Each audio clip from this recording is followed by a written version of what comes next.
And ఈరోజు recipe chocolate brownie చేసుకుందాం. ముందుగా కావాల్సింది ఒక డార్క్ చాక్లెట్ బటరు. ఇప్పుడు ఒక గిన్నెలో వాటర్ వేసి హీట్ అయిన తర్వాత దానిపైన ఒక బౌల్ పెట్టుకొని ముందుగా కట్ చేసి ఉంచిన డార్క్ చాక్లెట్ బటర్ వేసుకొని బాగా కరిగించిన తర్వాత ఇప్పుడు ఒక బౌల్లోకి 2 గ్లాసులు పంచదార మిక్సీ చేసి ఉంచుకొని వేరొక బౌల్లో కరిగించిన మిశ్రమాన్ని 3 ఎగ్స్ కొట్టి వేసుకొని బాగా బీట్ చేసి ఉంచుకొని చిన్న గాజుతోటి మైదా, 1 స్పూన్ బేకింగ్ సోడా, చిటికెడు సాల్ట్ వేసి చల్లించి తీసుకునే మిశ్రమాన్ని ముందుగా బీట్ చేసి ఉంచిన మిశ్రమంలో కొద్ది కొద్దిగా వేసుకొని కలిపిన తర్వాత కొద్దిగా పాలు కూడా వేసుకుంటే టేస్ట్ బాగుంటుంది. దానిలోనే 1 స్పూన్ ఎసెన్స్ కూడా వేసి అంతా కలిపిన తర్వాత ఒక కేక్ బౌల్ని తీసుకొని ఆయిల్ అప్లై చేసుకుని బటర్ కానీ ఆయిల్ కానీ వేసుకోవచ్చు.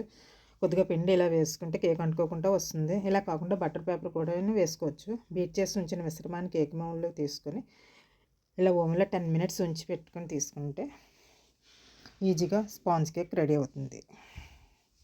Do like, share, comment and subscribe చేయండి. Thank you.